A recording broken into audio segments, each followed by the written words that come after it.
Բարի առավոտ հարգելի հետևորդներ, ABC լուրերն ուղիղ եթերում սկսում է իր աշխատանքը, ես Գառնիկ Թավթյանն եմ եւ առաջիկա րոպեներին կներկայացնեմ այն լուրերը, որոնք ձևավորում են Հայաստանի եւ աշխարհի օրակարգը։ Պատարակ, վանկարկումներ ու բերման ենթարկվածներ։ Իշխանության եւ ընդդիմության ներկայացուցիչները Սուրբ Սարգիս եկեղեցում մասնակցել են Կիրակնորյա պատարակին։ Սուրբ Սարգիս եկեղեցու քահանա Տեր Արարատ քահանա Պողոսյանը չի մասնակցել պատարակին։ Հոգևորականը հայտարարել է, որ երբեք չի զեղչի ամենայն հայոց կաթողիկոսի անունը եւ երբեք չի միաբանի հայրենիքն ու հավատն ուրացողների եւ պարակտիչների հետ։ Իմ ուխտը Սուրբ Էջմիածնի եւ նրա զգնտիր գահակալը անխախտ անսակարկ ու անբեկանելի է, ասել է Տեր Արարատը։ ABC մեդիայի աղբյուրները հայտնել էին, որ Սուրբ Սարգիս եկեղեցում ծառայող բոլոր քահանաները հրաժարվել են այսօր պատարակ մատուցել։ Ի վերջո պատարակը մատուցել է Երևանի Սուրբ Երրորդություն եկեղեցու սպասավոր Արարատ քահանա Օրդոյանը։ Սակայն հավատացյալները վեհափառի անվան զեղչումից հետո վանկարկել են ամենայն հայոց կաթողիկոսի անունը, ինչից հետո Նիկոլ Փաշինյանի թիկնապահները հեռացրել են նրանց եկեղեցուց։ Ուժ կիրառելով եկեղեցուց հանել են իրավապաշտպան ու լրագրող Հովհաննես Իշխանյանին։ Իրավապաշտպան Հովհաննես Իշխանյանը մենակ չէր, որ ներկաներին հիշեցրել է, որ գործող ամենայն հայոց կաթողիկոս Գարեգին II-ն է։ Վեհափառի անունը եկեղեցում հնչեցրել է նաև ակտիվիստ Հայկ Դորունցը, որին 1 ամիս առաջ Հովանավանքից բերանը փակելով դուրս էին բերել։ Դորունցն ասել էր, որ կարգալույց քահանան չի կարող պատարակ մատուցել։ Երևանի Սուրբ Սարգիս եկեղեցում տեղի ունեցածն առաջարկում եմ դիտել կադրերով առանց մեկնաբանության։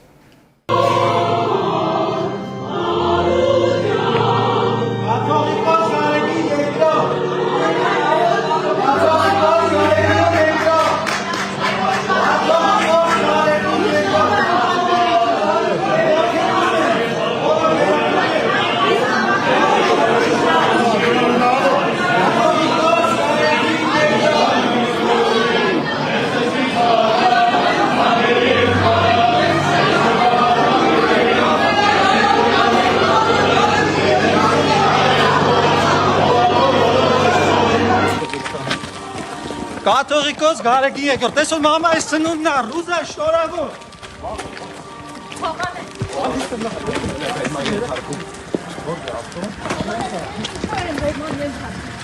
Հավանաբար տեսավ, որ կաթողիկոսը Գարեգին II-ն է։ Կաթողիկոսի, բայց խեք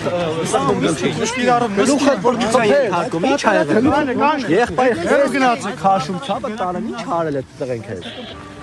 Ինչ ում տարանիչ համար Հայկն էր Դորունց, այն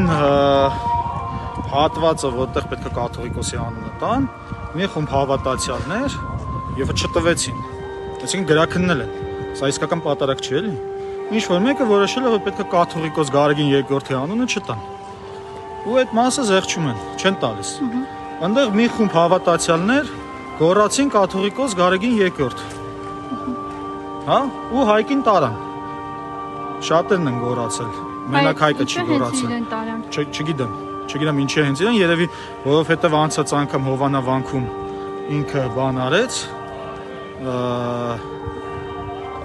գոռաց Ստեփան Ասատրյան իրավունք չունես, երևի հայտնի էր դա արել ու դրա համար իրան տարան։ Հիմա պետք է հասկանալ որտեղ է Հայկը։ Իրավապաշտպան Հովհաննես Իշխանյանն է արձագանքել տեղի ունեցածին, կոչ անելով ցուցաբերել զրո հանդուրժողականություն պատարակի գրաքննությանը։ Ցանկացած հավատացյալ ինքը պիտի ստանձնի իր եկեղեցու պաշտպանությունը, որովհետև իրավապահ համակարգը ստանձնել է ժողովրդավար երկիր հանձնածիկ մահաճույքների իրականացումը, գրել է Իշխանյանը։ Մենք պարզապես չենք հնչեցրել կաթողիկոսի անունը, մենք գրաքննություն ենք իջիկ դարձրել, վերադարձրել ենք ճիշտ տեքստը տեղը։ Որևէ կուսակցության, հատկապես տերորիստական կուսակցության առաջնորդն իրավունք չունի գրաքննելու որևիցե կրոնական կազմակերպության օրինական արարողությունն ու տեքստը։ Կոչս է բոլոր գրողներին, ռեժիսորներին, նկարիչներին, քանդակագործներին, երաժիշտներին, մշակութային գործիչներին ու գիտնականներին կոշտ արձագանքել այս գրաքննությանը։ Իրավապաշտպանները, հասարակական ու քաղաքական գործիչները ցուցաբերեք զրո հանդուրժողականություն պատարակ գրաքննելու կապակցությամբ։ Ռուսաստանի եւ Նոր Նախիջևանի հայոց թեմի հոգևոր սպասավորները հայտարարություն են տարածել։ Ամենայն հայոց կաթողիկոսի անունը պատարագին չհնչեցնելը շեղում է համարվում եւ Սուրբ Պատարագի խորհրդի աղճատում։ Թեմի հոգեվոր սպասավորները դատապարտում են Հայաստանի իշխանության հակաեկեղեցական արշավը եւ նույն շրջանակում ու տրամաբանության մեջ որոշ եկեղեցականների որդեգրած կանոնազանց եւ պարակտիչ մոտեցումները։ Թեմը շեշտել է, որ այս հայտարարությանը չի միացել Մասյացոտնի թեմի առաջնորդ Գևորգ եպիսկոպոս Սարոյանի եղբայրը Հակոբ Քահանա Սարոյանը, որը երկար տարիներ ծառայել է Մոսկվայում։ Միքայել arczepiskopos Աջապահյանն ու Բագրատ arczepiskopos Գալստանյանը համատեղ հայտարարություն են տարածել։ Սրբազանները դիմել են վեհափառ հայրապետին խնդրելով հրավիրել եպիսկոպոսած ժողով քննարկելու արկա հարցերը եւ պատրաստելու ազգային եկեղեցական ժողովի օրակարգը եւ պնդելով ապահովել ապօրինի ազատազրկված 3 սրբազանների մասնակցությունը։ Նոյեմբերի 27-ին հրապարակված հայտարարությունը դրան հաջորդած խայտառակ հանդիպումը մեզ ստիպում են խորցավով կատարել հետևյալ հայտարարությունը։ Դատապարտում ենք հերձված ստեղծելու այս փորձը եւ ընթացքը դավադիր գաղտագողի վարքով։ Դատապարտում ենք աշխարհիկ իշխանությանը, այն էլ հայրենադավ եւ դավաճան, ներքաշելու ներեկեղեցական հարցերի լուծման մեջ գործիք դառնալով նրանց ձեռքին։ Մեր կոչն է տիրադավերին վերադառնալ կանոնական դաշտ եւ իրենց հուզող հարցերը բարձրացնել ներեկեղեցական տիրույթում եւ ատյաններում։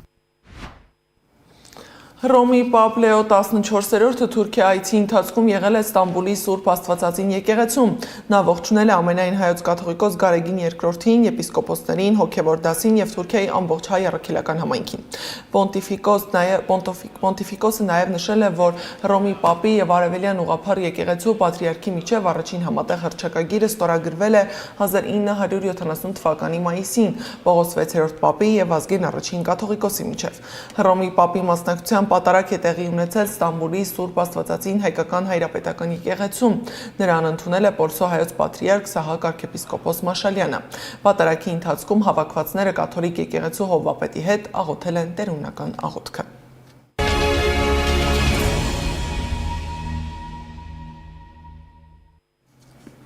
Նոյեմբերի 29-ին հրդեհ է բռնկվել Զանգեզուրի պղնձամոլիբդենային կոմբինատի արտադրական շինության տարածքում, հայտնել է ներքին գործերի նախարարությունը։ Դեպքի վայր է մեկնել 6 մարտական հաշվարկ եւ 2 օպերատիվ խումբ, ըստ նախնական տվյալի հրդեհ է բռնկվել պահեստային շինությունում։ Հրդեհը մեկուսացվել է ժամը 19:50-ին եւ մարվել։ Ակտիվիստները բողոքի երթ են կազմակերպել ընդդեմ Երևանում օդի աղտոտվածության։ Ակցիայի մասնակիցները շարժվել են Երևանի կենտրոնական փողոցներով։ Երթը մեկնարկել է Հանրապետության հրապարակից, շարունակվել Հյուսիսային պողոտայով եւ օպերայի շրջակայքով, ապա շարունակվել Մաշտոցի պողոտայով։ Ակցիան ավարտվել է Երևանի քաղաքապետարանի շենքի դիմաց, որտեղ մասնակիցները հանդես են եկել իրենց պահանջներով եւ բողոքի ելույթներով։ Հետևորդներ այժմ մենք Makur! Makur! Makur! Makur! Ot! Makur! Ot! Makur! Ot! Makur! Ot! Makur! Ot! Makur! Ot! Makur! Ot! Makur! Ot! Makur! Ot! Makur! Ot!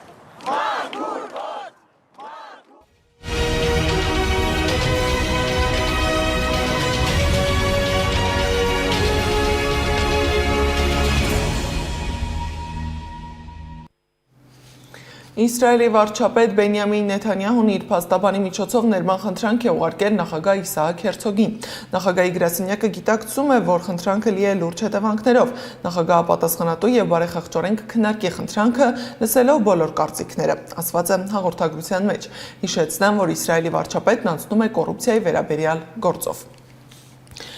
Մայամիում տեղի է ունեցել Ուկրաինայի եւ Միացյալ Նահանգների պատվիրակությունների հանդիպումը, բանակցություններին ամերիկյան կողմը մտադիր է հարթել տարածքային հարցերի եւ անվտանգության երաշխիքների վերաբերյալ առկա տարաձայնությունները։ Խոսքը միայն պատերազմի ավարտի մասին չէ, այլև դրանից որպես անկախ եւ ինքնիշխան պետություն դուրս գալու մասին է, որին այլևս չի սպառնա պատերազմ, հայտարարել է ԱՄՆ պետքարտուղար Մարկո Ռուբիոն։ Պրեմիերը Ալեքսանդր Սպենդարյանի անվան օպերայի եւ բալետի ազգային ակադեմիական թատրոնում բեմ կբարձրանա Տիգրան Մանսուրյանի Ձյունեթ Հագուհին։ Երկու գործողությամբ բալետի առաջնախաղը դեկտեմբերի 27-ին եւ 28-ին է։ Փորձերն ընթանում են, բեմական դեկորներն ու հագուստները պատրաստվում, հայտնում է օպերայի եւ բալետի թատրոնը։ Եվ վերջում եղանակի մասին ձմռան առաջին օրը կսկսվի տեղումներով։ Հայաստանի առանձին շրջաններում սպասվում է թույլ տեղումներ, լեռնային շրջաններում ձյան եւ ձնախառն անձրևի, հովտային շրջաններում անձրևի տեսքով։